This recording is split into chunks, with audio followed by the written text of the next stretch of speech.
이혼한 지 벌써 9년이 흘렀네요. 그 9년 동안 저는 남편 지훈 씨의 고향 마을에는 발걸음을 거의 하지 않았어요. 제 청춘과 함께 아쉬움이 깃들어 있던 그 작은 마을에요. 이번에 다시 찾게 된 건 지훈 씨의 오래된 집이 재개발될 예정이라 제가 미처 가져오지 못했던 물건들이 아직 남아있었기 때문이에요. 며칠 전부터 주민센터에서 여러 차례 전화가 와서 더는 미룰 수 없어 시간을 내어 급히 내려올서 마을은 크게 변하지 않았어요. 여전히 제 기억 속 모습 그대로였죠. 오래된 골목길의 돌들은 세월에 닳아 반들거렸고 길가에 서 있는 오래된 느티나무는 여전히 무성한 잎들을 자라냈어요. 나무 그늘 아래에는 몇몇 어르신들이 부채를 붙이며 담소를 나누고 계셨고요. 저는 단추한 여행 가방을 끌고 익숙한 길을 따라 걸어갔어요. 마을 입구의 느티나무 아래에 막 다다라 주민센터 위치를 물어보려던 참이었는데 그때였어요. 투박하지만 힘있는 손이 불심 있는 손이 불손목을 잠이었는데 그때였어요. 바로 전 시어머니이신 김 여사님이셨어요. 9년 만에 뵙는 어머님은 많이 늙으셨더군요.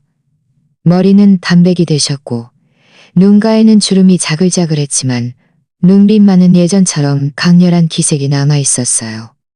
김 여사님은 한참 동안 저를 바라보셨어요. 눈가가 붉어지더니 목소리에도 울컥하는 감정이 섞여 나왔죠. 서연아, 정말 너구나. 네가 드디어 돌아왔어. 저는 무의식적으로 손을 빼려 했지만 마음속으로는 씁쓸함과 서러움이 교차했어요.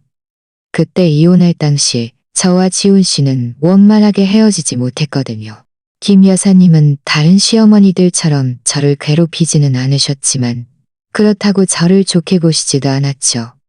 9년 동안 저희는 모든 연락을 끊고 지냈고 저는 어머님이 저를 벌써 잊으셨을 거라고 생각했어요. 저는 억지로 미소를 지으며 말했어요. 어머님, 저 맞아요. 집에 물건 좀 가지러 왔어요. 오래된 집이 재개발될 예정이라서요. 하지만 김 여사님은 제 손을 더 꽉 잡으시더니 눈가에 간절함이 가득한 목소리로 말씀하셨어요. 서연아, 나랑 집에 잠깐만 가자. 아주 중요한 얘기가 있어. 지훈이 얘긴데. 지훈이라는 이름 석 자를 듣는 순간 제 심장이 쿵 하고 내려앉았어요. 9년 동안 의도적으로 마음 깊이 숨겨두고 감히 꺼내지 못했던 이름이었죠. 저는 미간을 찌푸리며 거절하려 했어요. 어머님, 괜찮아요. 물건만 찾고 바로 가야 해요. 일 때문에 바빠서요. 안 돼. 넌 반드시 나랑 같이 가야 해. 김 여사님의 태도는 갑자기 단호해지셨어요. 어머님은 제 여행 가방을 끌고 마을 안쪽으로 걸어가기 시작하셨죠. 이건 지훈이에게도 그리고 너에게도 아주 중요한 일이야. 넌 반드시 들어야 해. 너희가 이혼할 때 안 좋게 헤어진 건 알지만 이건 네가 꼭 알아야 할 진실이야. 저는 어머님께 이끌려 앞으로 걸어갔어요. 오래된 골목길 위에서 여행 가방이 굴러가는 소리가 요란하게 울리자 길가의 어르신들이 저희를 흘긋거렸죠. 제 마음속은 온통 의문투성이었어요. 김 여사님이 대체 무슨 말씀을 하시려는 걸까? 지훈 씨에 관한 중요한 일이라니? 설마 무슨 일이 생긴 건가? 이 생각이 스쳐 지나가자마자 저는 얼른 고개를 저으며 더는 생각하지 않으려 했어요. 저는 몸부림쳤지만 김 여사님의 힘은 생각보다 세셨어요. 아마도 제가 도망칠까봐 죽기 살기로 제 팔을 잡고 계신 거겠죠. 김 여사님은 발걸음을 멈추지 않고 걸어가시면서 계속 말씀하셨어요. 서연아, 네가 우리 지훈이로 원망하는 거 알아. 하지만 그때 일은 네가 생각하는 거 알아. 하지만 그때 일은 네가 생각하는 그런 게 아니었어. 나랑 집에 가자. 내가 모든 걸 다 말해줄게. 그렇지 않으면 난 평생 마음이 편치 않을 거야. 저는 어머님의 굽은 뒷모습을 바라보며 난감히 교차했어요. 그때 저와 지훈 씨가 이혼하게 된 결정적인 이유는 저를 가슴 아프게 했던 그 사진 한 장, 그리고 당시 그의 침묵 때문이었죠. 그동안 저는 열심히 살며 모든 걸 잊었다고 생각했어요. 하지만 그의 이름을 다시 듣고 전 시어머니를 다시 듣고 전 시어머니를 다시 듣고 전 시어머니를 다시 듣고 전 시어머니를 다시금 솟구쳐 오르는 것을 막을 수 없었죠. 저는 깊이 숨을 들이쉬고 더는 저항하지 않았어요. 김 여사님이 저를 끌고 한 때는 더없이 익숙했지만 지금은 더없이 낯설게 느껴지는 그 낡은 집으로 향하도록 내버려 두었죠. 길가의 바람은 오래된 느티나무 향을 휘어날랐지만 제 마음속의 어둠과 의문은 흩어지지 않았어요. 대체 어떤 진실이 저를 기다리고 있을지 알 수 없었죠. 김 여사님은 저를 끌고 1여여 분 정도 걸으시더니 낡은 집 문 앞에 도착했어요. 이 청회색 기와집에서 저는 3년 동안 살았었죠. 벽돌 하나, 기와 한 조각까지도 너무나 익숙했어요. 마당 문에 달린 빗장은 이미 녹슬어 있었고 김 여사님은 주머니에서 열쇠를 꺼내셨는데 손이 떨려서 몇 번이나 시도한 후에야 겨우 자물쇠를 열 수 있었어요. 마당 문을 밀고 들어가자 희미한 먼지 냄새가 코끝을 스쳤어요. 마당에 서 있던 살구나무는 여전히 그 자리에 있었는데 오랫동안 아무도 정성껏 돌보지 않았다는 걸 알 수 있었죠. 지훈 씨와 결혼할 때 함께 심었던 나무였는데 지금은 잎이 무성했지만 그때처럼 저희가 함께 가꾸던 모습은 찾아볼 수만. 들어와라.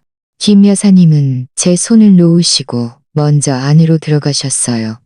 발걸음이 어딘가 불안해 보였죠. 저는 잠시 망설이다가 따라 들어갔어요. 여행 가방은 마당 문 앞에 놔두고 안으로 끌고 들어갈 용기가 나지 않았어요. 거실에 가구 배치는 9년 전과 거의 달라진 게 없었어요. 거실에 가구 배치는 9년 전과 거의 달라진 게 없었어요. 그리고 제가 직접 수놓았던 차상복까지 모두 그대로였죠. 그리고 제가 직접 수놓았던 차상복까지 모두 그대로였죠. 저는 문가에 서서 앞으로 나아가야 할지 뒤로 물러서야 할지 알 수 없었죠. 마음속 의문은 점점 더 커졌어요. 어머님의 이런 모습은 아까 스쳐 지나갔던 그 생각이 다시금 떠오르게 했고 더욱 강렬해졌어요. 한참 후에야 김 여사님은 고개를 드셨는데 눈은 붉게 부어 복숭아씨 같았고 얼굴은 온통 눈물 자국으로 얼룩져 있었어요. 어머님은 저를 바라보며 입술을 몇 번이나 움직이시더니 겨우 한마디를 쥐어짜내셨어요. 목소리는 심하게 쉬어 있었죠. 서연아, 네가 몇 년만 일찍 돌아왔더라면 지훈이를 다시 만날 수 있었을 텐데. 제 심장이 쿵 하고 가라앉았어요. 목구멍이 순식간에 조여들어 숨쉬기조차 힘들어졌죠. 저는 애써 침착함을 유지하며 물었어요. 어머님, 그 말씀이 무슨 뜻이세요? 지훈 씨가 어떻게 됐어요? 지훈이가 떠났어. 김 여사님의 목소리에는 울음이 섞여 있었고 한마디가 무거운 망치처럼 제 심장을 때렸어요. 1년 전에 마을 저수지에 물이 불어서 아이 하나가 물에 빠졌어. 지훈이가 마침 그 길을 지나가다가 생각할 겨를도 없이 뛰어들어서 아이를 구했어. 아이는 살아났는데 지훈이는 물 밖으로 나오지 못했어. 떠났어. 떠났어라는 두 글자는 제 귓가에 벼락처럼 터져나갔어요. 저는 온몸이 굳어버렸고 머릿속은 새하얗게 변했죠. 그 자리에 서서 꼼짝도 할 수 없었어요. 말도 안 돼. 지훈 씨가 그렇게 수영을 잘했는데 옛날에 저희가 같이 바닷가에 갔을 때도 물에 빠진 관광객을 구했잖아요. 그렇게 대단한 사람이 어떻게 이렇게 갑자기 사라질 수 있어요? 저는 멍하니 김 여사님을 바라봤어요. 눈물은 봇물 터지듯 멈추지 않고 흘러내렸어요. 저는 그를 이미 잊었다고 생각했지만 이 소식을 듣는 순간 그가 제 마음속에서 차지하는 자리는 단 한 번도 변하지 않았다는 것을 깨달았어요. 김 여사님은 제가 그렇게 우는 모습을 보시고는 함께 울기 시작하셨어요. 지훈이가 떠날 때 겨우 35살이었어. 물에서 건져냈을 때 손에 뭘 꽉 쥐고 있었는데 열어보니 네가 예전에 떠준 그 작은 손뜨개 부적이더라. 작은 손뜨개 부적이라니. 저는 그 부적을 기억했어요. 제가 뜨개질을 막 배우기 시작했을 때 서툴게 삐뚤빼뚤하게 떠준 것이었죠. 지훈 씨는 그걸 받고는 평생 몸에 지니고 다니겠다고 웃으며 말했었어요. 이혼할 때 저는 그가 벌써 버렸을 거라고 생각했는데 그가 이렇게 오랫동안 가지고 다녔을 줄은 몰랐어요. 심지어 세상을 떠나는 순간까지 손을 쥐고 있었다니. 그 애가 죽기 전에 계속 네 이름을 불렀어. 김 여사님은 눈물을 닦으시며 말을 이어가셨어요. 내게 미안하다고. 그때 일은 자기가 제대로 설명하지 못해서 네가 힘들게 했다고 했어. 나도 그때 너를 찾아가고 싶었지만 네가 어디에 사는지도 몰랐고 네가 나를 만나고 싶어 할지도 의문이었어. 오늘에서야 마을 입구에서 너를 만나니 비로소 한숨을 놓을 수 있었지. 그때 일이 또다시 거론되자 저는 더 심하게 울었어요. 마음속에 맺혔던 서러움, 분노, 그리고 후회까지 모든 감정이 한꺼번에 밀려들었죠. 만약 그때 그가 한마디라도 설명해줬더라면, 만약 제가 조금만 더 그를 믿었더라면 오늘날 이런 결말은 없었을까요? 저는 거실에 놓인 익숙한 모든 것을 바라보며 마치 지훈 씨의 모습이 보이는 듯했어요.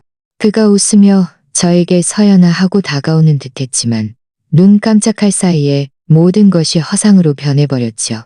김 여사님은 자리에서 일어나 제 곁으로 다가오시더니 제 어깨를 가만히 토닥이며 말씀하셨어요. 서연아, 너무 슬퍼하지 마. 지훈이는 떠났지만 어떤 일들은 분명 네가 진실을 알기를 바랄 거야. 나를 따라와. 내가 그의 방으로 데려다 줄게. 네게 전해달라고 남겨둔 물건들이 있어. 저는 김 여사님을 따라 2층으로 올라갔어요. 발걸음은 천근만근 무거웠죠. 계단 난간은 여전히 예전 모습 그대로였어요.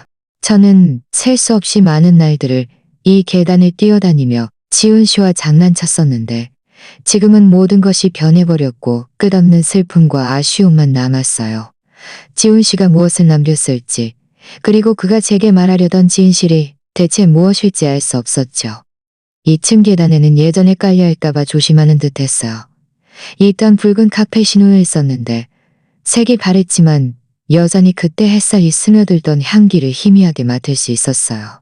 복도 끝에 다다르자 어머님은 발걸음을 멈추고 가장 안쪽에 있는 문을 열었어요. 이곳이 지훈이 방이야. 난 한 번도 건드리지 않았어. 그 애가 떠났을 때 모습 그대로야. 김 여사님의 목소리는 낮게 깔려 있었고 짙은 슬픔이 배어 있었어요.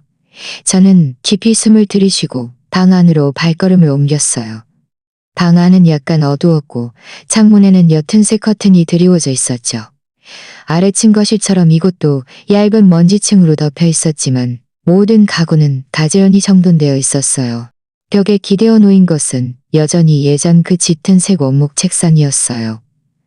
책상 위에는 낡은 스탠드가 놓여 있었고 그 옆에는 사진 액자가 있었어요. 저는 다가가 액자를 들었어요. 안에는 저와 지훈 씨의 사진이 있었죠. 저희가 결혼하고 처음 등산 갔을 때 찍은 사진이었어요. 사진 속 저는 환하게 웃으며 지훈 씨의 가신이었어요. 사진 속 저는 환하게 웃으며 제 혼빛에서 웃고 그는 제 허리를 감싸 안은 채 눈빛에서 꿀이 떨어질 듯 다정하길 듯. 이 사진은 제가 이혼할 때 일부러 이곳에 두고 갔던 것이었어요. 다시는 보지 못할 거라고 생각했는데 그가 9년 동안이나 책상 위에 고스란히 놓아두었을 줄이야. 책상 서랍은 반쯤 열려 있었어요.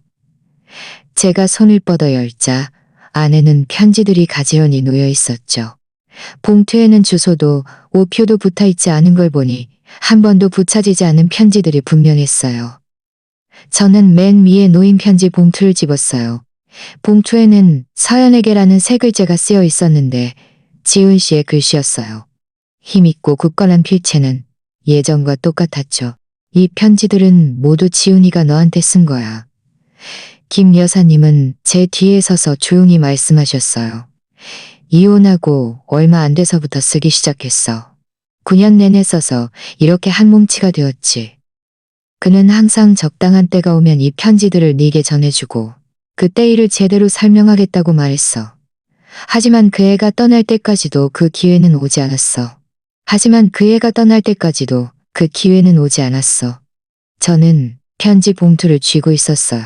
정말 김 여사님 말씀대로 말 못할 사정이 있었던 걸까? 저는 편지를 서랍에 도로 넣고 책상 옆에 있는 옷장을 바라봤어요. 옷장 문은 닫혀 있었죠. 저는 잠시 망설이다가 손을 뻗어 열었어요. 안에는 지훈 씨의 옷이 많이 걸려 있었어요. 그가 즐겨 입던 캐주얼 재킷도 저희가 함께 샀던 커플 옷도 있었죠. 옷들은 가지런히 적혀 있었고 희미한 조명 냄새가 났어요. 서연아, 이리 와봐. 김 여사님은 침대 앞으로 가시더니 침대 밑에서 나무 상자를 하나 끌어내셨어요. 이 상자는 지훈이가 특별히 부탁했던 거야. 언젠가 너를 만나게 되면 꼭 이걸 전해주라고 했어. 여기에 진실이 담겨 있다고. 저는 침대 옆에 앉아 김 여사님이 건네주신 나무 상자를 받아들었어요. 상자는 짙은 색이었고 위에는 단순한 꽃무늬가 조각되어 있었죠. 예전에 제가 지훈 씨에게 선물했던 생일 선물이었는데 그가 아주 좋아했었어요. 상자에 달린 자물쇠는 이미 녹슬어 있었고 김 여사님은 작은 열쇠 하나를 건네주셨었고 저는 깊이 숨을 들이쉬고 천천히 나무 상자를 열었어요. 상자 안에는 붉은 벨벳 천이 깔려 있었고 그 위에 편지 봉투 하나가 놓여 있었어요. 그 외에는 아무것도 없었죠. 저는 편지 봉투를 집어들고 열었어요. 안에는 사진 한 장이 들어 있었죠. 사진을 보는 순간 제 몸이 굳어버렸고 손에 든 봉투를 떨어뜨릴 뻔했어요. 이 사진이 바로 그때 저희의 이혼을 초래했던 결정적인 증거였어요. 사진 속에는 저와 낯선 남자가 아주 가깝게 서 있었고 남자는 제 어깨를 감싸 안고 있었으며 제 얼굴에는 미소가 번져 있어 아주 친밀해 보였죠. 그때 이 사진을 보고 저는 완전히 무너져 내렸어요. 저는 사진을 들고 지훈 씨에게 따졌지만 그는 그저 침묵할 뿐 한마디도 하지 않았어요. 저는 그가 묵인했다고 생각했고 너무나 실망한 나머지 단호하게 이혼을 요구했었죠. 저는 사진을 노려봤어요. 손이 통제할 수 없이 떨렸죠. 김 여사님은 제 모습을 보시더니 얼른 말씀하셨어요. 서연아, 일단 흥분하지 마. 사진 뒷면을 봐가. 지훈이가 거기에 글씨를 썼어. 저는 멍하니 있다가 얼른 사진을 뒤집었어요. 사진 뒷면에는 지훈 씨의 글씨로 오해라는 두 글자가 크게 쓰여 있었어요. 글씨는 약간 휘갈겨져 있었는데 그때 그가 얼마나 다급했는지 알 수 있었죠. 아래에는 작은 글씨로 한 줄 더 쓰여 있었어요. 사진은 합성된 거야. 그 남자는 태준이의 부하야. 그가 일부러 함정을 파서 너를 모함한 거야. 서연아, 미안해. 너를 연루시킬 순 없었어. 내가 일을 잘 처리하고 나면 꼭 너에게 설명해 줄게. 태준이라는 이름은 어딘가 익숙했어요. 지훈 씨가 예전에 회사에서 경쟁했던 상대였고 둘은 항상 사이가 좋지 않았죠. 그럼 이 사진이 가짜였다니. 태준이가 그를 모함하려고 꾸민 짓이었어. 그런데 그는 왜 그때 제게 제대로 설명해주지 않았을까? 왜 침묵을 택했을까? 수많은 의문이 제 머릿속을 맴돌았어요. 저는 사진을 든 채 멍하니 서 있었어요. 마음속을 씁쓸하고 서글펐죠. 결국 그때 모든 일이 정말 오해였다니. 하지만 이 진실은 너무 늦게 찾아왔어. 지훈 씨가 이미 세상에 없고 우리 사이에 건널 수 없는 생사의 간이 가로막혀 있을 정도로 너무 늦게. 오해라고 쓰인 그 차가운 사진을 바라보니 마음속이 무엇인가로 꽉 막힌 듯 답답하고 아팠어요. 태준이라는 이름이 머릿속을 맴돌았죠. 예전에 지훈 씨가 회사 프로젝트를 두고 경쟁할 때 둘 사이가 아주 나빴던 것이 기억났어요. 태준이는 이기기 위해 정말 많은 비열한 수단을 썼었죠. 하지만 저는 여전히 이해할 수 없었어요. 사진이 합성된 것이라 해도 지훈 씨는 왜 제게 설명해주지 않았을까? 서연아, 앉아봐. 내가 천천히 이야기해 줄게. 김 여사님은 제가 침대 옆에 앉도록 이끄셨고 자신도 제 옆에 앉아 제 등을 가만히 토닥이며 위로해 주셨어요. 그때 일은 지훈이도 어쩔 수 없어서 너한테 설명하지 못한 거야. 그때 태준이가 너무나 극악무도하게 일을 벌였어. 이 사진을 조작했을 뿐만 아니라 지훈이에게 네게 불리하게 될 거라고 협박했거든. 저는 깜짝 놀라 김 여사님을 쳐다봤어요. 목소리가 떨렸죠. 어머님, 태준이가 지훈 씨를 협박했다고요? 저를 뭘로 협박했어요? 김 여사님은 한숨을 쉬셨어요. 눈빛에는 어쩔 수 없다는 듯한 표정이 가득했죠. 그때 네가 새로운 직장에 들어갔을 때였잖아. 좋은 회사에서 디자이너로 일하고 있었지. 태준이가 지훈이에게 협박했어.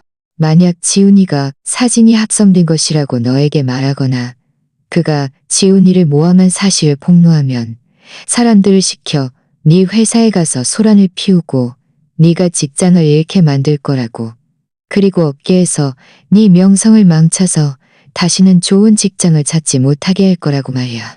저는 멍하니 굳었어요. 손에 든 사진을 떨어뜨릴 뻔했죠. 결국 그때 그의 침묵 뒤에는 이런 이유가 있었던 거구나.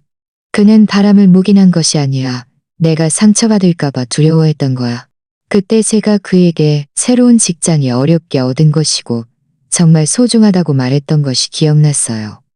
그가 제 말을 마음에 담아두고 저를 보호하기 위해 스스로 비난을 감수하고 심지어 저와 이혼하는 것도 감수했다니. 그때 지훈이가 회사에서 아주 큰 프로젝트를 맡고 있었어. 만약 그 프로젝트가 엎어지면 그 애만 직장을 잃는 게 아니라 그를 따르던 동료들도 모두 피해를 보게 될 상황이었지. 김 여사님은 계속 말씀하셨어요. 태준이는 바로 지훈이의 약점을 잡은 거야. 한편으로는 협박하고 다른 한편으로는 프로젝트에 계속 방해를 놓았지. 지훈이는 그때 매일 밤늦게까지 야근하면서 걱정 때문에 잠도 못 자고 머리도 많이 빠졌어. 그때 지훈 씨의 상태가 정말 좋지 않았던 것이 기억났어요. 그는 매일 밤늦게 집에 돌아왔고 얼굴은 창백했으며 눈 밑에는 핏줄이 가득했죠. 제가 무슨 일이냐고 물으면 그는 그저 일이 바쁘다며 걱정하지 말라고만 했어요. 그때 저는 그가 핑계를 대는 것이고 마음에 찔리는 것이 있어서 저에게 더 말하지 못하는 거라고 생각했었죠. 지금 생각해보니 그때 그가 얼마나 큰 압력을 견뎌냈을까. 지훈이가 이 사진을 받고는 완전히 무너져 내렸어. 김 여사님의 목소리에는 다시 울음이 섞였어요. 그 애가 나한테 말했어. 자기는 차라리 자기가 고통받을지언정 너는 조금도 다치게 할 수 없다고. 네게 설명하면 네가 분명 걱정할 거고 어쩌면 태준이를 찾아갈지도 모른다고. 그때 태준이가 정말 너에게 무슨 짓이라도 하면 자기는 평생 후회할 거라고 했어. 그럼 왜 저랑 상의하지 않았을까요? 공개적으로 말할 수 없다면 사적으로라도 저한테 분명히 말해줬어야죠. 저는 그렇게 철없는 사람이 아니에요. 저는 흐느끼며 말했어요. 마음속에는 서러움과 안타까움이 뒤섞여 있었죠. 만약 그때 그가 저에게 진실을 말해줬더라면, 저희가 함께 맞섰더라면 이혼까지 가지 않았을까요? 9년이라는 세월의 아쉬움도 없었을까요? 지훈이는 도박을 할 수 없다고 했어. 김 여사님은 고개를 저으셨어요. 태준이라는 사람은 정말 잔인하고 독한 사람이었어. 지훈이는 혹시라도 소문이 새어나가면 네가 위험해질까봐 걱정했지. 그는 이혼이 비록 고통스럽지만 적어도 너의 안전을 보장할 수 있다고 생각했어. 그는 프로젝트 문제를 해결하고 태준이의 위협을 없앤 후에 너에게 설명하고 다시 데려올 생각이었어. 저는 고개를 숙여 손에 든 사진을 바라봤어요. 눈물 한 방울이 사진 위로 떨어졌죠. 결국 그가 한 모든 일이 저를 위한 것이었다니. 그런데 저는 합성된 사진 한 장 때문에 그리고 그의 침묵 때문에 그가 저를 배신했다고 단정하고 단호하게 이혼을 요구했었어. 저는 이혼하던 날 그가 눈물을 글썽이며 제게 시간을 좀 더 줄 수 없겠냐고 물었던 것을 기억해요. 하지만 저는 단호하게 우리 사이는 더 이상 불가능하다고 말했었죠. 그때 저는 제가 엄청난 상처를 받았다고만 생각했을 뿐 그에게 혹시 말 못할 사정이 있을 거라고는 단 한 번도 생각해보지 않았어요. 심지어 이혼 후에는 의도적으로 그와 관련된 모든 소식을 피했고 그가 나중에 어떻게 지냈는지조차 몰랐죠. 지금 생각해보니 제가 정말 이기적이었어요. 지훈이는 이혼 후의 상태가 계속 좋지 않았어. 김 여사님이 조용히 말씀하셨어요. 그 애는 모든 에너지를 일에만 쏟아부었어. 밤낮 없이 바쁘게 일한 건 태준이를 빨리 해결하고 너를 찾아가기 위해서였지. 나중에 그 애는 정말 태준이를 무너뜨렸어.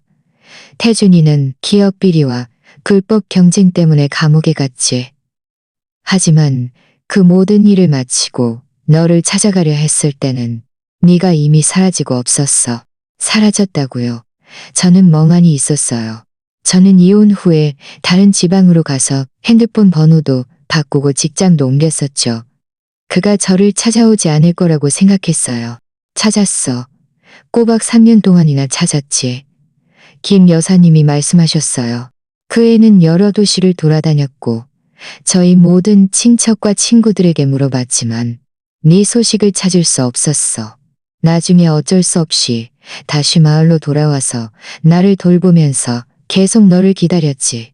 그는 항상 네가 언젠가는 돌아올 거라고 모든 것을 이해할 거라고 말했어. 저는 더는 참지 못하고 침대 옆에 엎드려 목 놓아 울기 시작했어요. 결국 그는 저를 단 한 번도 포기하지 않았던 거구나. 결국 그는 저를 위해 이렇게나 많은 일을 해줬는데 저는 오해 때문에 9년이라는 세월을 그와 엇갈렸던 거야.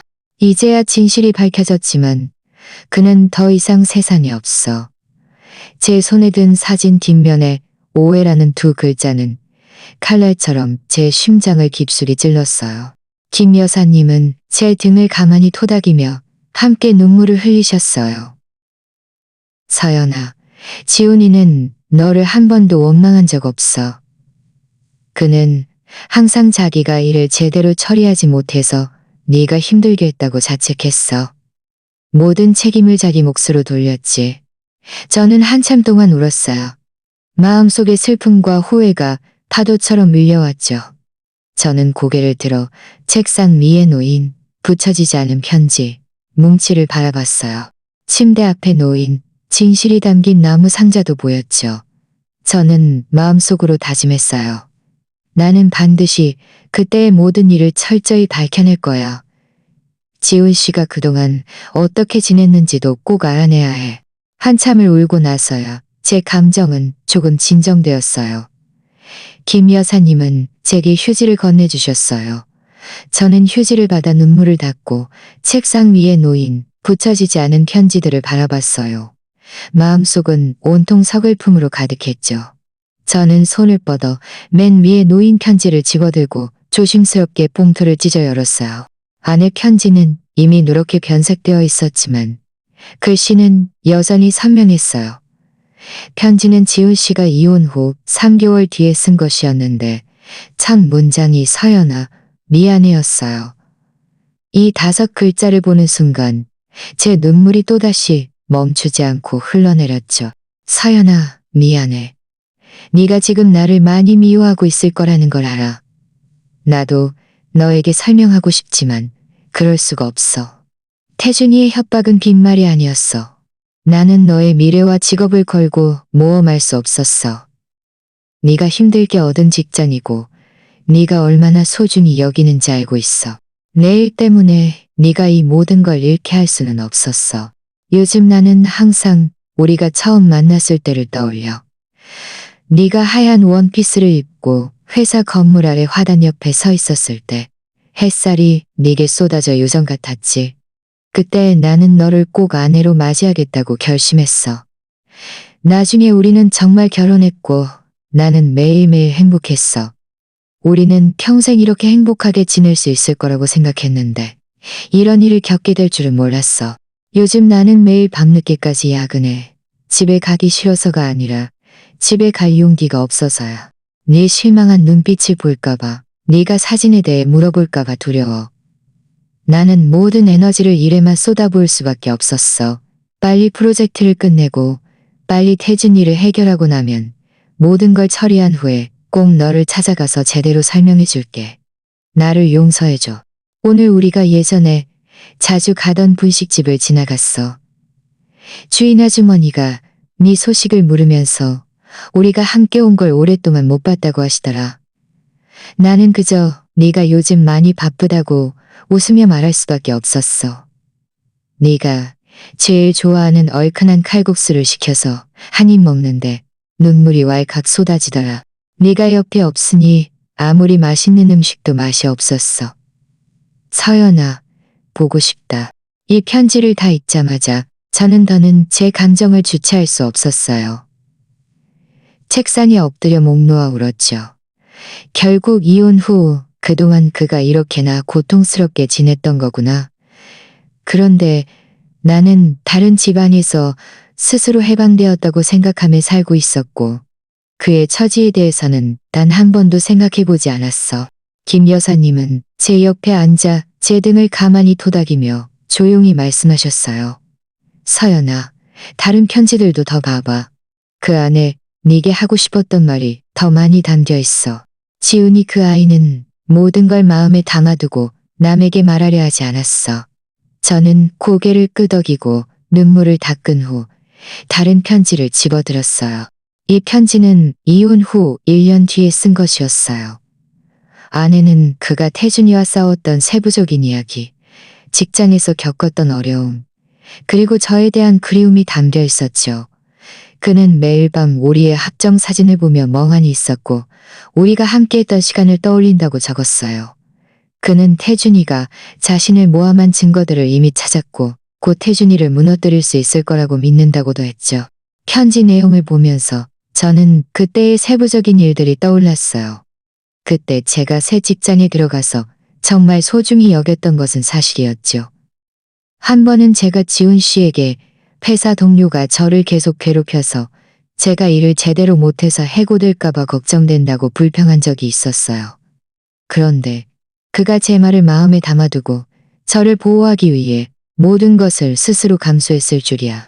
또 한 번은 제가 아파서 열이 났을 때 지훈 씨가 하던 일을 멈추고 밤새 저를 병원에 데려다주고 밤새 간호했던 것도 기억나요. 또 한 번은 제 생일 때 그가 몰래 서프라이즈를 준비해서 제가 가장 좋아하는 가수의 콘서트에 데려갔었죠. 그 아름다운 추억들이 영화처럼 제 머릿속을 스쳐 지나갔어요. 하지만 이 모든 아름다운 추억들은 그 합성된 사진 한 장 때문에 산산조각 났었죠. 그날 제가 퇴근하고 집에 돌아왔을 때 문 앞에 편지 봉투가 놓여 있던 것이 기억나요.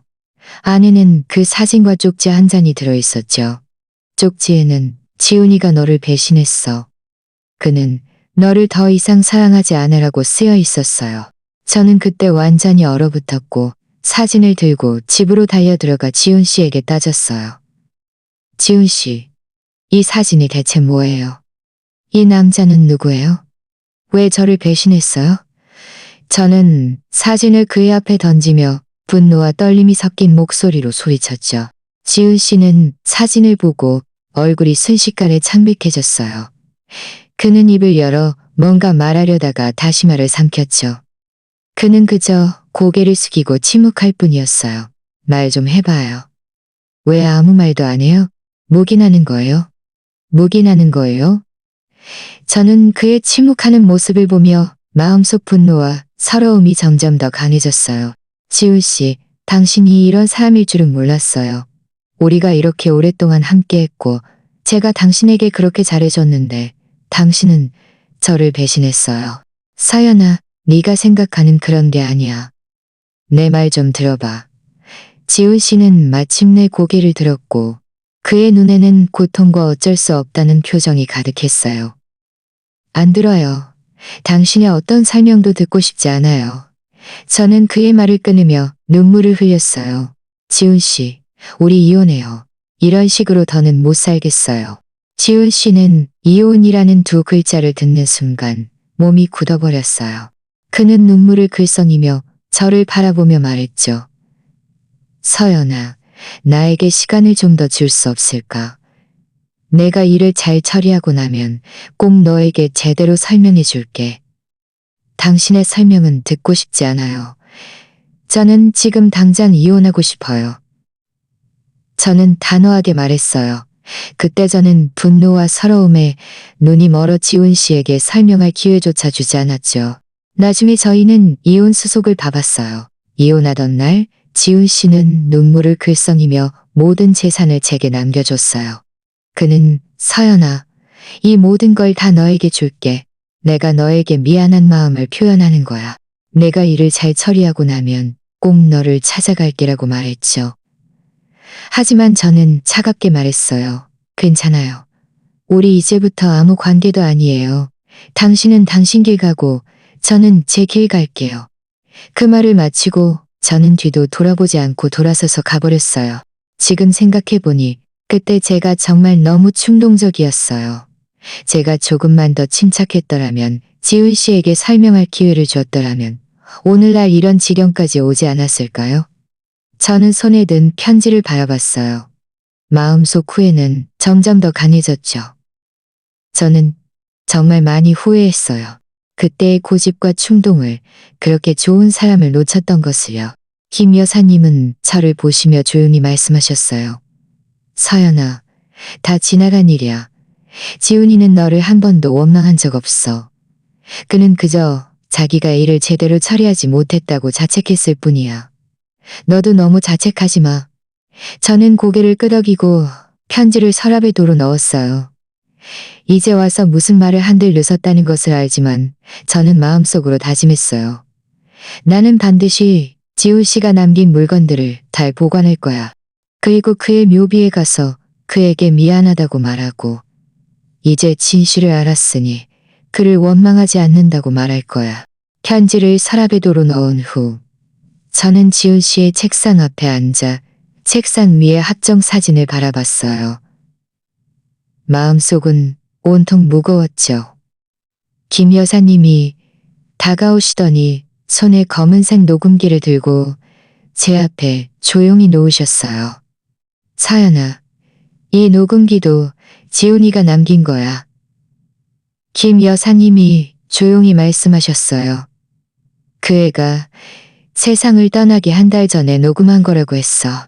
네가 그 편지들을 보고 그의 설명을 들을 용의가 있다면 이 녹음기를 들어보라고 했지. 여기에 가장 완전한 진실과 네게 하고 싶은 마지막 말들이 담겨 있다고 했어. 저는 녹음기를 집어들었어요. 손이 약간 떨렸죠. 이것은 지훈 씨의 목소리.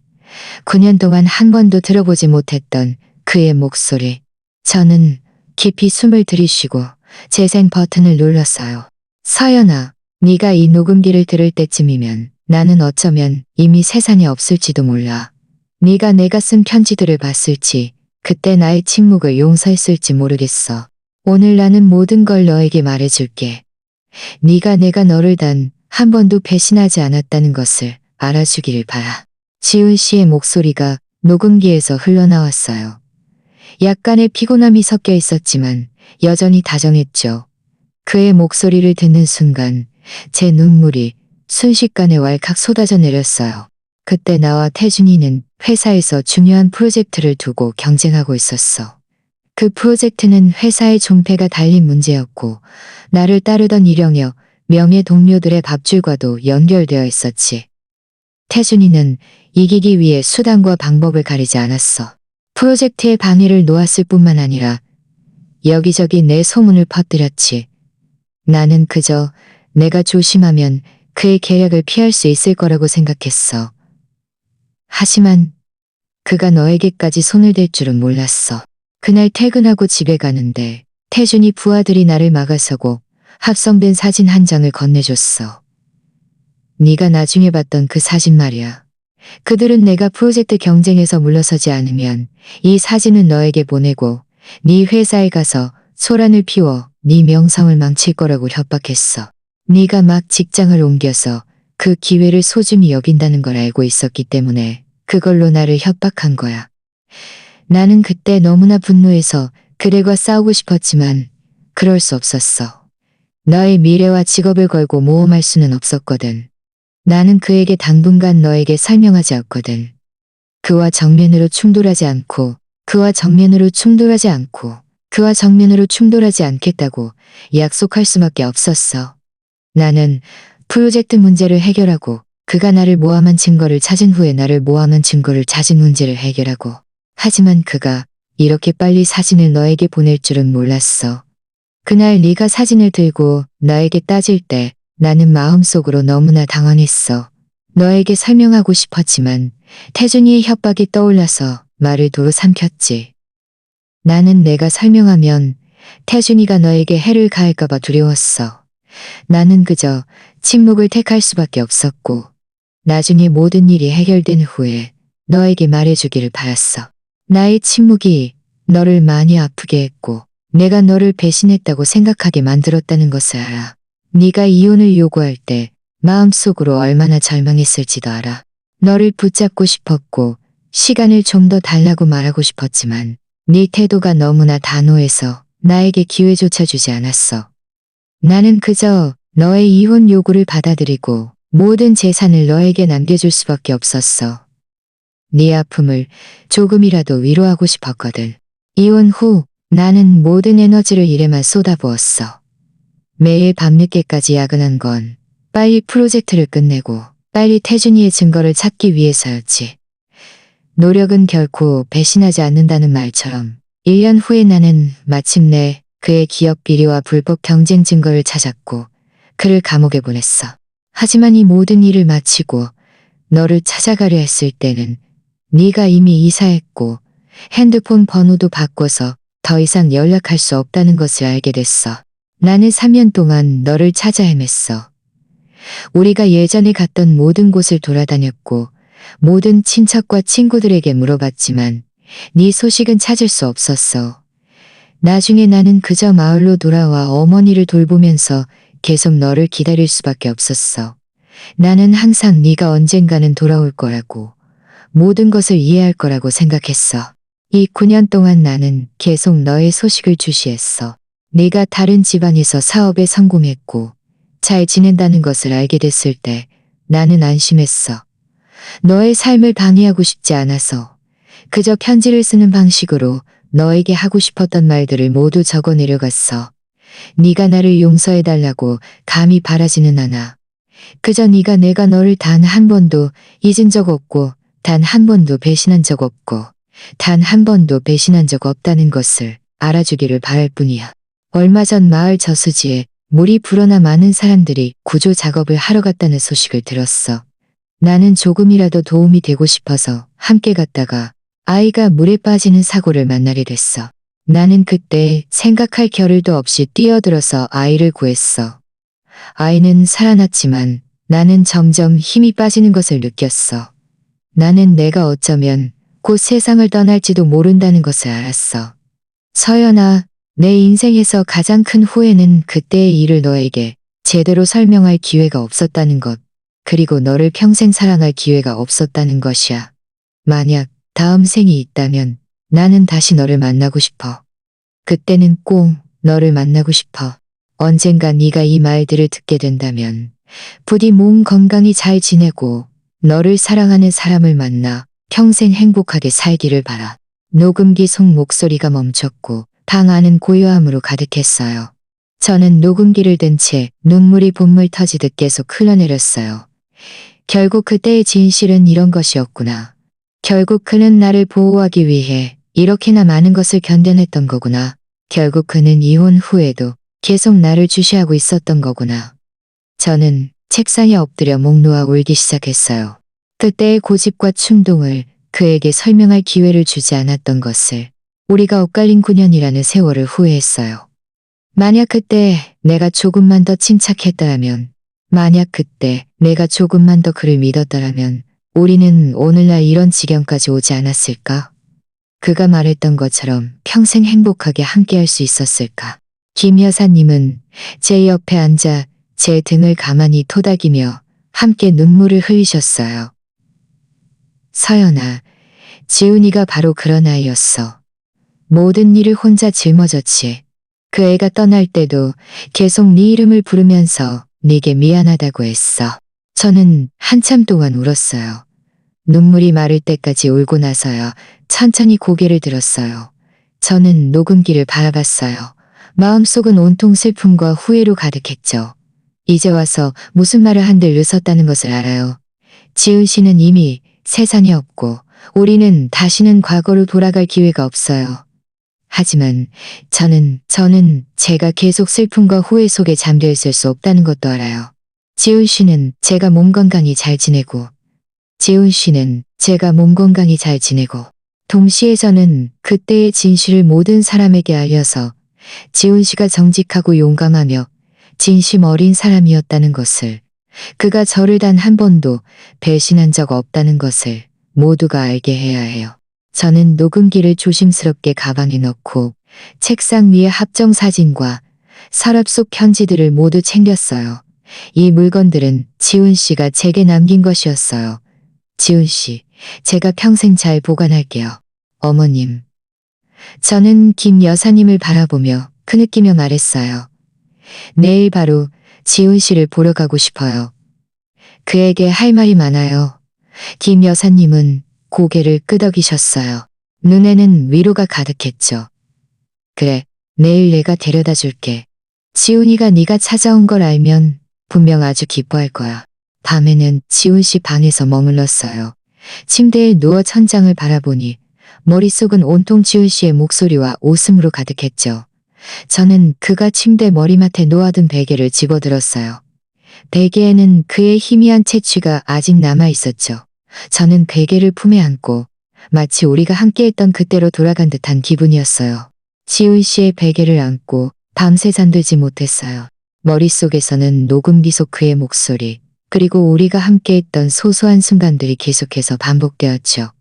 날이 밝았을 때 창밖에서 다가오는 소리가 들렸고 저는 천천히 침대에서 일어났어요. 눈은 복숭아씨처럼 붉게 부어 있었죠. 저는 자리에서 일어났어요. 저는 자리에서 일어나 책상 앞으로 가서 다시 우리의 합정 사진을 집어들었어요. 사진 속 우리는 그렇게나 행복하게 웃고 있었는데 지금은 저 혼자만 남았어요. 눈물이 또다시 웃고 있었는데 지금은 저 혼자만 남았어요. 제가 잘못했어요. 그때 제가 그렇게 고집부리지 말았어야 했어요. 당신에게 설명할 기회를 주지 말았어야 했어요. 그렇게 매정하게 당신을 떠나지 말았어야 했어요. 만약 그때 제가 조금만 더 믿고 조금만 더 인내심을 가졌더라면 우리는 이렇게 많은 세월을 엇갈리지 않았을 텐데. 당신은 저를 보호하기 위해 그렇게나 많은 것을 견뎌냈는데 저는 아무것도 모르고 당신을 이렇게 오랫동안 오해했어요. 저는 책상에 엎드려 한참 동안 또 울었어요. 그동안 마음속에 쌓여있던 서러움, 분노, 그리고 진실을 알고 난 후회가 이 순간 모두 터져나왔죠. 저는 시간이 되돌아가 제가 사진을 들고 그에게 따지던 그날로 돌아갈 수 있기를 간절히 바랐어요. 그때로 돌아간다면 저는 반드시 침착하게 그의 설명을 제대로 들을 거예요. 서연아, 일어났니? 문 밖에서 김 여사님의 목소리가 들려왔어요. 약간의 걱정이 섞인 목소리였죠.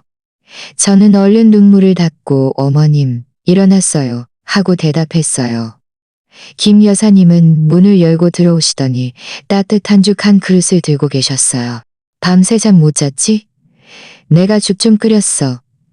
일단 좀 먹고 속을 채워. 아침 먹고 지훈이 보러 가자. 저는 죽을 받아 들고 고개를 끄덕였지만 입맛이 없었어요. 죽은 제가 예전에 가장 좋아하던 조죽이었어요.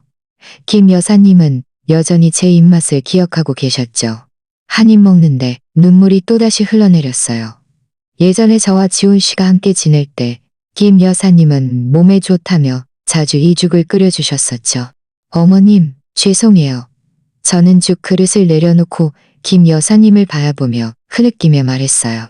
만약 그때 제가 그렇게 충동적이지 않았더라면 지훈 씨도 그렇게 괴롭지 않았을 거고 어머님도 이렇게 많은 고통을 겪지 않으셨을 텐데. 다 제 잘못이에요. 김 여사님은 제 옆에 앉아 제 손을 가만히 토닥이며 말씀하셨어요. 서연아, 네 잘못이 아니야. 원망하려면 태준이 그 나쁜 놈을 원망해야지. 그리고 모든 일을 혼자 짊어진 지훈이를 원망해야지. 지훈이는 너를 한 번도 원망한 적 없어. 나도 마찬가지야. 네가 이제라도 진실을 알았으니 지훈이도 하늘에서 분명 아주 기뻐할 거야. 저는 고개를 끄덕이고 죽 그릇을 다시 들었어요. 슬픔을 억누르며 천천히 죽을 마셨죠. 이제 제가 이렇게 계속 침울해 있을 수 없다는 것을 알아요. 저는 잘 살아가야 해요. 지훈 씨의 축복을 안고 그에 대한 미안함을 안고 잘 살아가야 해요. 아침 식사를 마친 후 김 여사님은 제게 흰국화 한 다발을 건네주셨어요. 지훈이 보러 갈 때 이 꽃을 가져가렴. 그 애가 살아생전에 국화를 제일 좋아했어. 저는 국화를 받아들고 고개를 끄덕였어요. 우리는 낡은 집을 나와 마을의 좁은 길을 따라 산으로 향했어요. 지훈 씨의 묘는 마을 뒤편산에 있었는데 그곳은 경치가 아주 좋아서 마을 전체가 한눈에 내려다 보였죠. 30분 정도 걸었을까 우리는 지훈 씨의 묘에 도착했어요. 묘비는 아주 소박했고 위에는 지훈 씨의 이름과 생물 연월 그리고 그의 사진 한 장이 새겨져 있었어요. 사진 속근은 아주 다정하게 웃고 있었는데 예전과 똑같았죠. 저는 묘비 앞으로 가서 국화를 묘비 앞돌판 위에 놓았어요. 웅크리고 앉아 사진 속 지훈 씨를 바라보니 눈물이 또다시 멈추지 않고 흘러내렸어요. 지훈 씨, 제가 보러 왔어요. 저는 흐느끼며 말했어요. 이제 그때의 진실을 알았어요. 당신이 저를 단 한 번도 배신한 적 없다는 것을 알아요. 저를 보호하기 위해 그렇게나 많은 것을 견뎌냈다는 것도 알아요. 지훈 씨, 미안해요. 제가 잘못했어요. 당신을 오해하지 말았어야 했고 그렇게 매정하게 당신을 떠나지 말았어야 했어요. 그동안 저는 다른 지방에서 잘 지냈어요. 사업에 성공했고 집도 샀어요. 저는 당신을 이미 잊었다고 생각했지만 당신이 세상을 떠났다는 소식을 듣고 진실을 알게 된 후에야 제가 당신을 단 한 번도 잊은 적 없다는 것을 깨달았어요. 지훈 씨, 보고 싶어요. 정말 많이 보고 싶어요. 이제 와서 무슨 말을 한들 늦었다는 것을 알아요. 우리는 9년을 엇갈렸고 평생을 엇갈렸어요. 지훈 씨, 걱정 마세요. 저는 몸 건강히 잘 지낼 거예요. 당신의 축복을 안고 잘 살아가겠습니다. 그리고 그때의 진실을 모든 사람에게 알려서 당신이 정직하고 진심 어린 사람이었다는 것을, 당신이 저를 단 한 번도 배신한 적 없다는 것을 모두가 알게 할 거예요. 저는 묘비에 엎드려 목 놓아 울기 시작했어요. 9년 동안 억눌렸던 후회와 그리움이 이 순간 모두 터져 나왔죠. 김 여사님은 제 뒤에 서서 함께 눈물을 흘리셨지만 저를 방해하지 않으셨어요. 제가 지훈 씨에게 하고 싶은 말을 마음껏 털어놓도록요. 한참 동안 울고 나서야 저는 천천히 고개를 들고 눈물을 닦았어요. 묘비 위에 지훈 씨를 바라보며 조용히 말했어요. 지훈 씨, 제가 자주 보러 올게요. 그곳에서 부디 잘 지내야 해요. 만약 다음 생이 있다면 우리가 다시 만날 수 있기를 바라요. 그때는 제가 당신을 잘 믿고 잘 사랑하고 다시는 당신이 조금도 힘들게 하지 않을 거예요. 저는 자리에서 일어나 묘비에 3번 깊이 절했어요. 김 여사님이 다가오시더니 제 어깨를 가만히 토닥이셨어요. 서연아, 너무 슬퍼하지 마. 지훈이가 네가 이렇게 힘들어하는 걸 보면 마음 아파할 거야. 이제 돌아가자. 저는 고개를 끄덕이고 지훈 씨의 묘를 마지막으로 한 번 더 바라본 후에 김 여사님을 따라 산 아래로 내려갔어요. 햇살이 나뭇잎 사이로 쏟아져 내려 좁은 길 위를 비쳤지만 제 마음속의 어둠까지는 밝힐 수 없었어요. 하지만 저는 그 미안함을 안고 잘 살아가서 그의 기대를 저버리지 않을 거예요. 산에서 내려와 낡은 집에 도착했을 때는 이미 정오였어요. 햇살이 마당 문 틈 사이로 들어와 돌담길 위에 길고 긴 그림자를 드리웠죠. 저는 거실 소파에 앉았지만 마음속은 여전히 무거웠어요. 머릿속은 온통 묘비 위 지훈 씨의 다정한 웃음으로 가득했죠. 김 여사님은 부엌으로 가셔서 점심 식사를 준비하셨어요. 저는 자리에서 일어나 다시 2층 지훈 씨 방으로 올라갔어요. 방 안의 모든 것은 여전히 그대로였고 마치 그가 잠시 나갔다가 언제든 돌아올 것처럼 느껴졌죠. 저는 책상 앞으로 가서 그가 제게 쓴 편지들을 다시 보고 싶었지만 뜻밖에도 책상 맨 아래 서랍이 열려 있는 것을 발견했어요. 제가 손을 뻗어 서랍을 열자 안에는 짙은 파란색 일기장 한 권이 놓여 있었어요. 표지는 이미 달아 있었죠. 일기장은 제가 예전에 지훈 씨에게 선물했던 것이었어요. 그는 예전부터 일기 쓰는 습관이 있었죠. 저는 잠시 망설이다가 일기장을 집어들었어요. 이것은 그의 사생활이니 제가 봐서는 안 될 것이었지만 저는 지난 9년 동안 그가 대체 어떻게 지냈는지 너무나 알고 싶었어요. 일기장을 펼치자 첫 페이지에는 날짜가 쓰여 있었는데 저희가 이혼한 후 첫 달이었어요. 글씨는 약간 휘갈겨져 있었고 그때 그의 마음이 얼마나 안 좋았는지 알 수 있었죠. 오늘은 이혼 후 30일째 되는 날. 아직도 서연이 없는 생활에 익숙해지지 않아. 집에 돌아오면 온통 서연이의 흔적뿐이야. 서연이는 냉장고에 쪽지를 붙이는 걸 좋아했고 빨래한 옷을 가지런히 개는 걸 좋아했고 베란다에 작은 화분을 키우는 걸 좋아했어. 하지만 지금은 쪽지도 없고 옷도 개줄 사람이 없고 작은 화분들도 시들어 버렸어.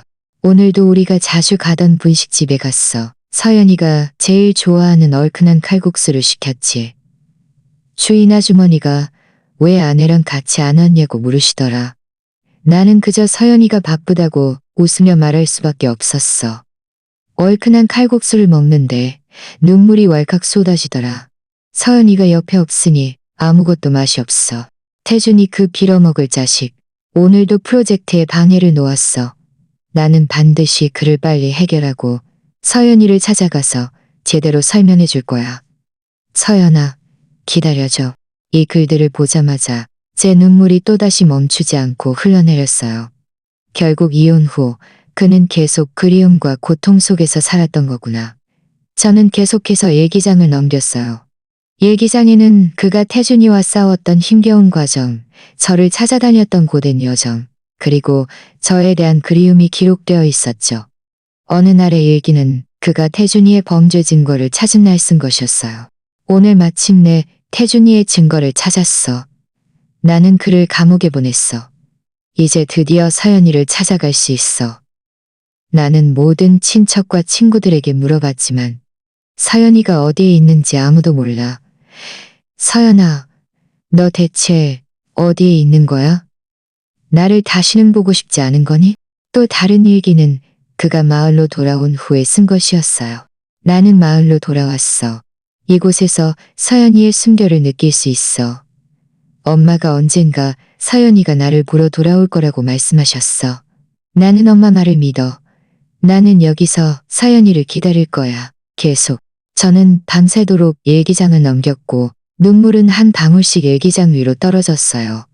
일기 속 한 문장 한 문장은 저에 대한 그의 그리움으로 가득했죠. 그는 제가 살고 있는 도시의 일기예보를 확인했고 제 생일에는 작은 케이크를 사서 혼자 집에서 먹었어요. 그는 저에 관한 모든 뉴스를 수집했는데 작은 창업 기사 하나라도 오련해서 일기장에 붙여두었죠. 저는 3년 전 제가 병원에 입원했을 때 쓴 일기 한 편을 발견했어요. 오늘 서연이가 병원에 입원했다는 소식을 들었어. 나는 너무 걱정돼. 당장이라도 서연이 옆으로 날아가서 간호해주고 싶지만 그럴 수 없어. 서연이의 삶을 방해할까봐 두려워. 나는 그저 친구에게 부탁해서 영양제를 좀 보내달라고 했어. 서연이가 빨리 건강해지기를 바라. 서연아, 부디 몸 건강히 잘 지내. 나를 걱정시키지 마. 여기까지 읽자마자 저는 더는 제 감정을 주체할 수 없었어요. 책상에 엎드려 목 놓아 울었죠. 결국 3년 전 제가 병원에 입원했을 때 받았던 그 익명의 영양제는 그가 보낸 것이었구나. 결국 그동안 그는 계속 조용히 저를 주시하고 있었고 조용히 저를 지켜주고 있었던 거구나. 서연아, 밥 먹자. 김 여사님의 목소리가 아래층에서 들려왔어요. 저는 얼른 눈물을 닦고 일기장을 서랍에 돌어넣고 조용히 닫았어요. 저는 자리에서 일어나 창가로 가서 마당의 살구나무를 바라봤어요. 햇살이 살구나무 위로 쏟아져 내렸고 잎들은 반짝반짝 빛났죠.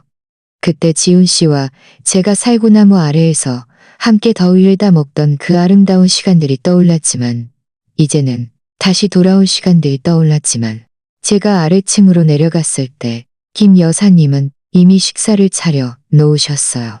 식탁 위에는 제가 예전에 가장 좋아하던 돼지고기, 조림과 볶음 채소가 놓여 있었죠. 김 여사님은 붉게 부은 제 눈을 보시더니 조용히 말씀하셨어요.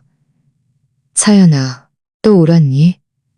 저는 고개를 끄덕이고 앉아 젓가락을 들었지만 입맛이 없었어요.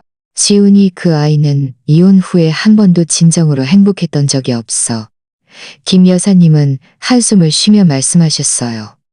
그는 항상 혼자 방에 앉아 너희의 합정 사진을 보며 멍하니 있었어. 가끔은 몰래 눈물을 흘리는 것도 봤지. 내가 그에게 다른 사람을 만나보라고 권하면 그는 이 세상에서 너만을 사랑하고 너 외에는 누구와도 결혼하지 않겠다고 말했어. 제 눈물이 또다시 흘러내렸어요. 입속의 음식도 씁쓸하게 느껴졌죠. 결국 그가 나에게 이렇게나 깊은 감정을 가지고 있었는데 나는 오해 때문에 이렇게나 좋은 사람을 놓쳤던 거야. 식사를 마친 후 저는 방으로 돌아가 다시 그 일기장을 집어들었어요. 그의 일기를 모두 읽고 싶었고 그의 모든 마음을 알고 싶었어요. 저는 마지막 날의 일기를 펼쳤어요. 그가 사람을 구하다 희생된 날 쓴 것이었죠. 오늘 저수지에 물이 불어나 많은 사람들이 구조 작업을 하러 갔다는 소식을 들었어. 나도 가서 돕고 싶어. 서연아, 나는 뭔가 의미 있는 일을 하고 싶어. 만약 내가 무슨 일이 생기더라도 너는 슬퍼하지 마.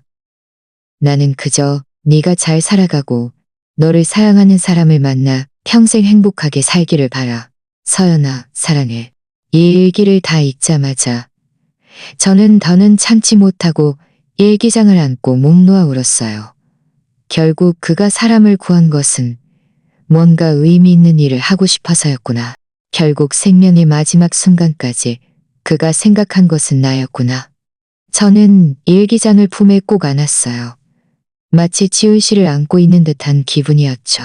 일기장을 안고 한참 동안 울고 나서야 저는 천천히 진정되었어요. 일기장을 조심스럽게 가방에 넣은 후 저는 지훈 씨의 방을 나왔어요. 김 여사님은 거실 소파에 앉아 무언가를 꿰매고 계셨는데 제가 나오는 것을 보시더니 하시던 일을 멈추고 일어나 물으셨어요. 서연아, 괜찮니? 저는 고개를 끄덕이고 소파 옆에 앉았어요. 어머님, 괜찮아요. 어머님. 녹음기에서 태준이가 감옥에 갔다고 하던데 태준이라는 이름이 나오자마자 김 여사님의 얼굴은 순식간에 굳어졌어요. 목소리에도 분노가 섞여 나왔죠. 그 빌어먹을 자식. 그때 지훈이를 망쳐놓은 것도 모자라 감옥에 가서도 가만히 있지를 못했어. 그 애는 5년형을 받고 2년 전에 막 나왔어. 나오고 나서도 감히 마을 근처를 얼쩡거려서 마을 사람들에게 몇 번이나 욕을 먹고 나서야 꽁무니를 빼고 도망갔지. 그가 감히 다시 돌아왔어요. 저는 미간을 찌푸렸어요. 마음속에도 분노가 치밀어 올랐죠. 이 남자 때문에 저와 지훈 씨가 오해했고 9년을 엇갈렸고 결국 생사를 갈랐는데 그가 감히 다시 돌아올라 짝이 있다니. 어떻게 감히 안 돌아와. 그는 얼굴에 철판을 깐 놈이야. 김 여사님은 이를 악물고 말씀하셨어요. 그때 지훈이가 그를 감옥에 보낸 후에 그의 가족들이 몇 번이나 찾아와서 지훈이가 그를 모함했다고 소란을 피웠어. 나중에 지훈이가 확실한 증거를 내놓자 그제야 그들이 더 이상 오지 못했지. 지훈이가 떠난 후에는 그를 한 번도 보지 못했어. 저는 침묵했어요. 태준이가 비록 법의 심판을 받았지만 그가 저와 지훈 씨에게 준 상처는 평생 치유할 수 없는 것이었죠. 저는 마음속으로 다짐했어요. 나는 반드시 그가 그때의 행동에 대해 더욱 처절한 대가를 치르게 할 거야. 나는 그가 얼마나 비열한 사람인지 모든 사람에게 알릴 거야. 바로 그때였어요. 마당 문 밖에서 익숙하면서도 낯선 목소리가 들려왔어요. 김 여사님, 계세요? 찾아뵈러 왔습니다. 김 여사님은 이 목소리를 듣는 순간 얼굴색이 변하더니 이를 갈며 말씀하셨어요. 코란이도 제 말하면 온다더니 저 빌어먹을 자식이 정말 왔네. 제 심장이 철렁 내려앉았어요. 설마 태준이인가? 저는 김 여사님을 따라 마당 문 앞으로 가서 문을 열어보니 문 앞에 서 있는 사람은 과연 태준이었어요. 그는 예전보다 많이 늙었고 머리도 희끗희끗했으며 색이 바른 캐주얼 재킷을 입고 손에는 과일 바구니를 들고 있었어요. 얼굴에는 가식적인 미소가 번져 있었죠. 태준이는 저를 보자마자 분명 멍하니 있었어요. 눈빛에는 당황한 기색이 스쳐 지나갔지만 곧 평온함을 되찾았죠. 그리고는 가식적으로 말했어요. 어머, 서연 씨. 오랜만입니다. 서연 씨도 여기 계셨네요. 당신이 여기 왜 왔어요? 저는 차갑게 그를 노려봤어요. 목소리에는 혐오감이 가득했죠. 그의 얼굴을 보자마자 저는 그때 합성된 사진이 떠올랐고 지훈 씨가 겪었던 고통이 떠올라 마음속 분노가 치밀어 오르는 것을 막을 수 없었어요. 태준이의 얼굴에 번졌던 미소가 굳어졌고 그는 당황한 듯 말했어요. 저는 그저 김 여사님을 찾아뵈러 온 겁니다. 그때 제가 어리고 철이 없어서 지훈 씨에게 미안한 짓을 했어요. 마음속으로 항상 죄책감을 가지고 있었는데 이제 출소했으니 어머님을 찾아뵙고 그때의 잘못을 조금이나마 만회하고 싶어서요. 만회? 당신이 어떻게 만회할 건데? 김 여사님은 분노에 차서 말씀하셨어요. 당신은 지훈이의 평생을 망쳤고 그 애와 서연이를 이혼하게 만들었어. 그 애가 그렇게 고통스럽게 살다가 결국 젊은 나이에 세상을 떠났는데 당신이 만회라는 한마디로 모든 걸 해결하려 해. 꿈깨. 김 여사님, 화내지 마세요. 태준이는 여전히 가식적으로 말했어요. 제가 잘못했다는 걸 알아요. 정말 잘못했다는 걸 알아요. 그동안 감옥에서도 많이 반성했습니다. 이번에 온 건 어머님께 사과드리고 약간의 돈이라도 남겨드려서 어머님이 저를 용서해 주시길 바라서입니다. 그는 말하면서 주머니에서 돈 뭉치를 꺼내 김 여사님 앞으로 내밀었어요. 김 여사님은 돈을 바닥에 내던지며 분노에 차서 말씀하셨어요. 누가 네 더러운 돈을 받아. 당장 꺼져. 우리 집은 너를 환영하지 않아. 태준이의 얼굴색이 마침내 변했어요. 가식적인 미소를 거두고 목소리도 음침해졌죠. 김 여사님, 너무 심하시네요. 제가 좋은 마음으로 사과하러 왔는데 이렇게 저를 대하다니요. 그때 지훈이가 저와 굳이 프로젝트를 두고 경쟁하지만 않았더라면 저도 그렇게까지 하지 않았을 겁니다. 결국 그도 자업자득이죠. 무슨 헛소리야. 저는 참지 못하고 큰 소리로 말했어요. 그때 분명 당신이 악의적으로 경쟁하고 사진을 합성해서 지훈 씨를 모함하고 그를 협박해서 설명하지 못하게 했잖아. 당신은 그의 평생을 망쳤는데 지금 감히 그가 자업자득이라고 말해? 태준이는 제가 그렇게 많은 것을 알고 있을 줄은 몰랐는지 얼굴색이 순식간에 창백해졌어요. 네가 어떻게 이 모든 걸 아는 거야? 제가 어떻게 아냐고요? 저는 비웃으며 가방에서 녹음기를 꺼내 재생 버튼을 눌렀어요. 당신이 직접 들어봐. 이건 지훈 씨가 살아생전에 녹음한 거야. 그 안에 당신이 그때 저지른 비열한 짓들이 모두 분명하게 담겨 있어. 지훈 씨의 목소리가 녹음기에서 흘러나왔고 그때 태준이가 어떻게 그를 협박하고 어떻게 사진을 합성해서 모함했는지 분명하게 설명하고 있었죠. 태준이의 얼굴은 점점 더 창백해졌고 몸도 떨리기 시작했어요. 그때 주위에는 이미 많은 이웃 주민들이 모여 있었는데 그들은 녹음기 속 내용을 듣고 모두 웅성거리기 시작했어요. 결국 그때 이런 일이 있었던 거였어. 지훈이, 그 착한 아이가 억울하게 당한 거였네. 태준이, 저 빌어먹을 자식은 정말 인간도 아니야. 어떻게 저런 짓을 할 수 있지? 어쩐지 지훈이가 이혼 후에 계속 침울해하더라니. 결국 그렇게 큰 상처를 받았던 거였어. 이웃 주민들의 웅성거림은 칼날처럼 태준이의 심장을 찔렀어요. 그는 얼굴이 창백해져 도망치려 했지만 몇몇 젊은 이웃 주민들에게 제지당했죠. 어딜 도망가려고. 그렇게 쉽게 될 줄 알아? 한 이웃 주민이 큰 소리로 말했어요. 당신이 그때 지훈이를 망쳐놓고 지금 감히 여기 와서 행패를 부려? 오늘은 반드시 우리에게 해명해야 할 거야. 태준이는 겁에 질려 온몸을 떨었고 더 이상 예전의 오만한 기세는 찾아볼 수 없었어요. 그는 쿵 하고 무릎을 꿇고 앉아 계속해서 머리를 조아리며 빌었어요. 제가 잘못했어요. 정말 잘못했어요. 제발 용서해 주세요. 제발 저를 좀 보내주세요. 용서해 달라고요? 당신은 그때 지훈 씨를 어떻게 용서할 생각이었죠? 저는 그의 앞으로 다가가 차갑게 말했어요. 저는 이미 경찰에 신고했어요. 경찰이 곧 도착할 거예요.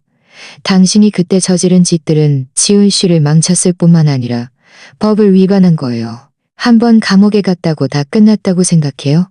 당신은 당신이 저지른 행동에 대해 합당한 대가를 치러야 해요.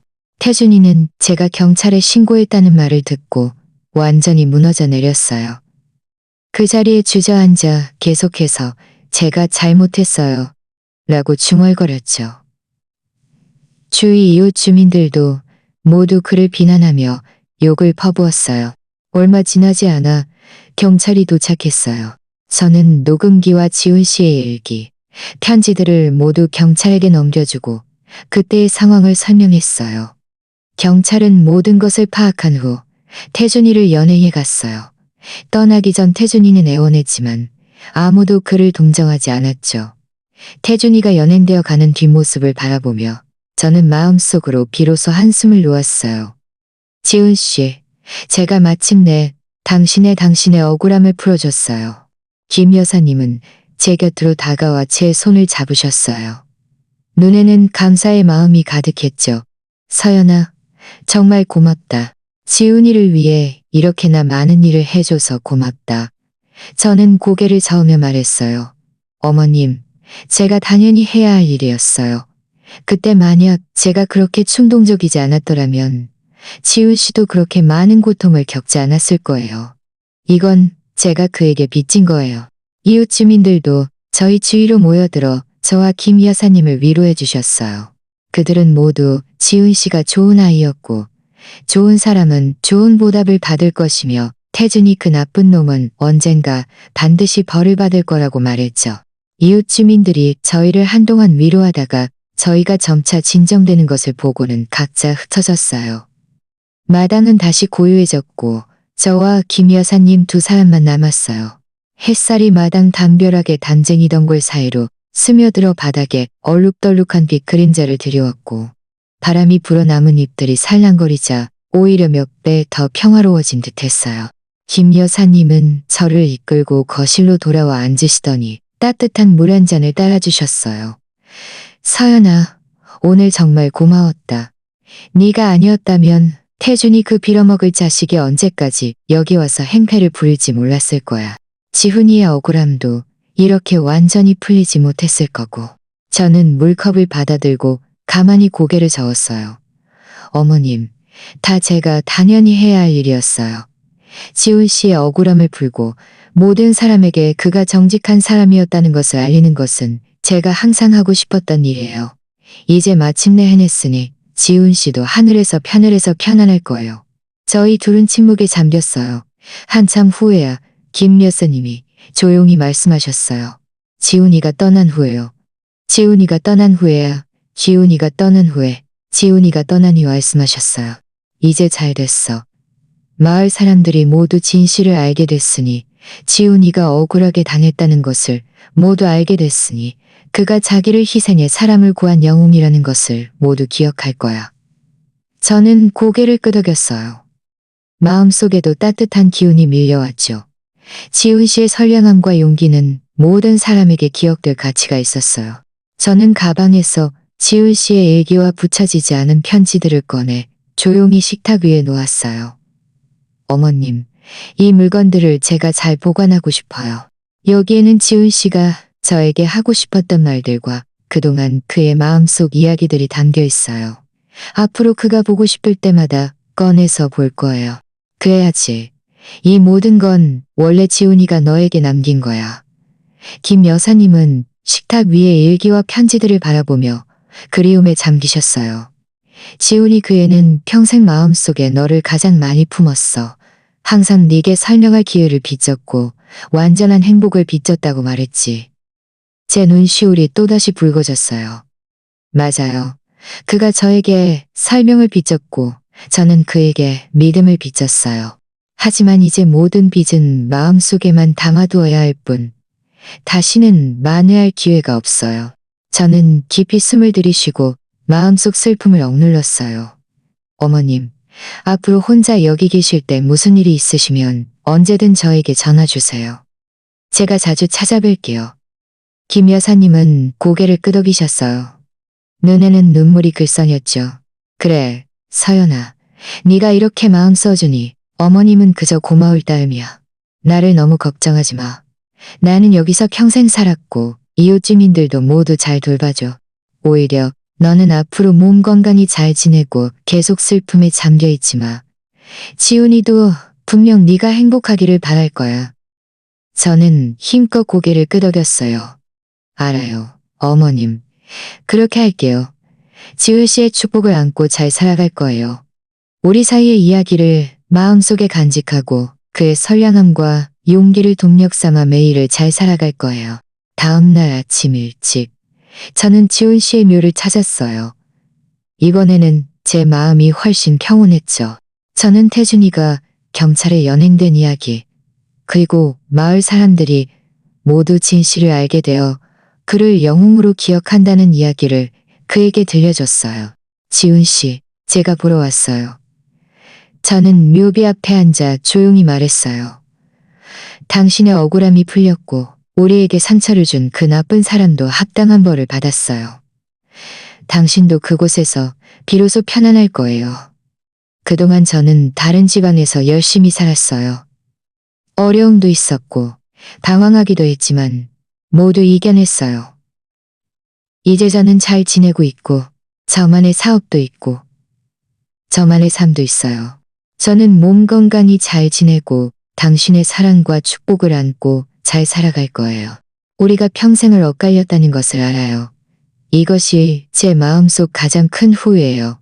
하지만 당신을 만났던 것을 후회하지 않아요. 당신과 함께했던 그 시절을 후회하지 않아요.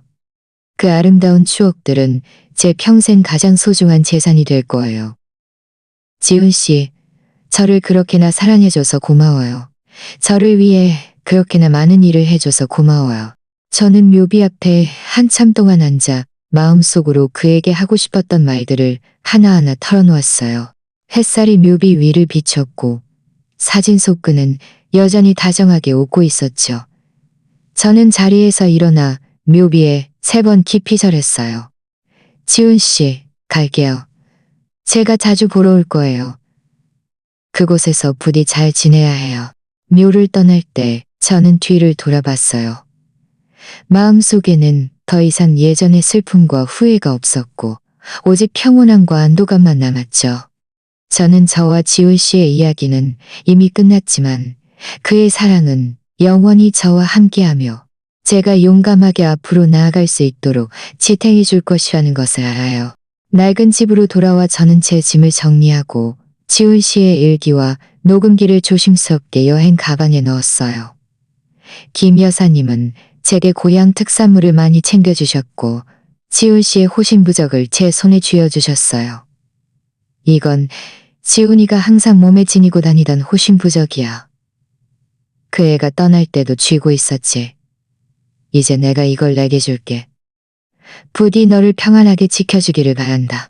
저는 호신부적을 받아들고 손에 꼭 쥐었어요. 부적에는 희미한 온기가 남아 있었는데 마치 지훈 씨의 체온 같았죠. 저는 호신부적을 옷 안주머니에 넣고 김 여사님께 말씀드렸어요. 어머님, 저 갈게요. 몸 건강히 잘 지내세요. 제가 자주 찾아뵐게요. 김 여사님은 저를 마을 입구의 오래된 느티나무 아래까지 배웅해 주시고 제가 차에 오르는 것을 바라보셨어요. 차가 출발할 때 저는 뒤를 돌아보니 김 여사님이 여전히 오래된 느티나무 아래에 서서 저에게 손을 흔들고 계셨어요. 마을의 윤곽이 점점 멀어져 갔고 저는 과거와 작별하고 새로운 삶을 시작해야 한다는 것을 알았어요. 차는 도로 위를 달렸고 햇살이 창문을 통해 들어와 따뜻하고 밝게 비쳤어요. 저는 주머니에서 그 작은 호신부적을 꺼내 가만히 어루만졌어요. 저는 지훈 씨의 사랑이 영원히 저를 지켜줄 것이며 저 또한 그 사랑을 안고 잘 살아가서 그의 기대를 저버리지 않고 어렵게 얻은 이 삶을 헛되이 보내지 않을 것임을 알아요. 이혼 9년 한바탕 오해 그리고 운명적인 재회는 늦은 진실을 밝혀냈어요. 비록 평생을 엇갈렸지만 저는 마침내 그의 진심을 읽었고 마음속의 집착을 비로소 내려놓았죠. 남은 인생, 저는 이 뼈저리게 새겨진 사랑을 안고 용감하게 앞으로 나아가 저만의 찬란한 삶을 살아갈 거예요. 오늘 이야기가 좋으셨다면 좋아요와 구독 부탁드립니다. 어떤 유형의 이야기가 더 듣고 싶으신가요? 댓글로 여러분의 생각을 공유해 주세요. 계속해서 멋진 이야기를 전해드리겠습니다.